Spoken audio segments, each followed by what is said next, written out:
This will be the first of a series of videos on Jean-Paul Sartre's Being and Nothingness. This first video will introduce some of the fundamental concepts from which Sartre's philosophy is built on. Before we get into part 1 and the introduction of the text, I'm going to talk a little bit about the background ideas to help situate us before getting into the specifics of Sartre's terminology. We are going to talk just a little bit about Hegel, and in doing so I will provide an example of what this video series aims to do. Many of the concepts we will cover are at first esoteric and contradictory, yet this is often because they are so immediate to our experience that we do not notice them. For example, Sartre builds his philosophy out of Hegel's dialectic of freedom, in particular Hegel's dialectic of subject and object. So if I were to tell you that our self-knowledge is based in conflict with the other, that all social relations are based in conflict, that as a subject I attempt to make an object out of the other, that the other can make an object out of me, all of this may sound a bit weird to you. Like, what happened to love and all that stuff? That seems totally out of the picture. So it sounds esoteric and difficult to relate to, but it corresponds to something familiar to us all, something very immediate to us all. That is the perception of the self as an object and as a subject. This is primary to how we navigate through our interpersonal lives. The difference between the word me and the word I demonstrates this. When we think in terms of grammar, this distinction seems almost arbitrary, yet when we reflect on how we use the words, we discover the object-subject distinction in them.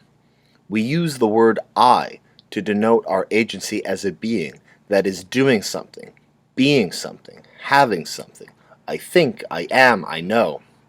These are modes of doing, being, and having. This is the subject. When I say me, it is when something happens to me. I become an object. Agency is out of the picture. When a subject does something to me, I am an object. The individual is both a subject and an object.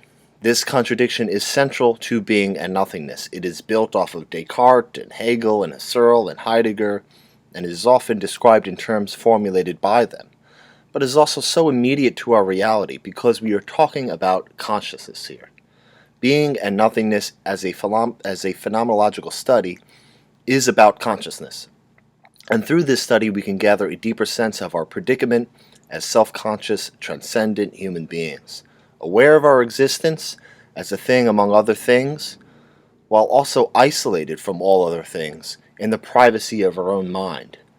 Moreover, Sartre describes human reality by its future-oriented projects, and through these projects the individual is perpetually estranged from apprehending himself or herself as a totality, as an in itself, as an object. We are always pulled apart by our future projects, as we define ourselves by the individual we have yet to become. The other concept I'd like to briefly introduce in this first video is a common sense understanding of nothingness that we could later map onto Sartre's philosophy.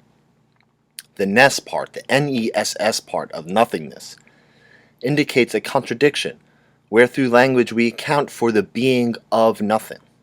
Being depends on nothingness, and nothingness depends on being. If this weren't the case, everything around us would be undifferentiated. Our sensory awareness would not differentiate the various objects of the outside world, nor would it differentiate the outside world from the self.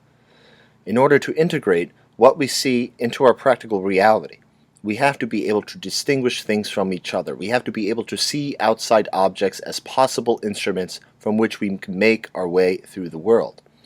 This means that we have to be able to disregard extraneous objects that provide no use to us. We have to be able to search for things that we have yet to find. All of this requires us to imagine alternatives, to imagine things that are not there, non-beings. It requires us to paint the outside world with a human organization that stands independent from reality as it is in itself, as it is undifferentiated. If we think of a common sense understanding of consciousness, we will have to account for the physical reality we experience and the mental reality of what we are. Our inner world is nothing in one sense because it is instantiated by non-existent entities, memories, thoughts about our own possibilities, fears, and desires. This mental content is obviously more than what can be described by simply accounting for the neurophysical activity of the brain.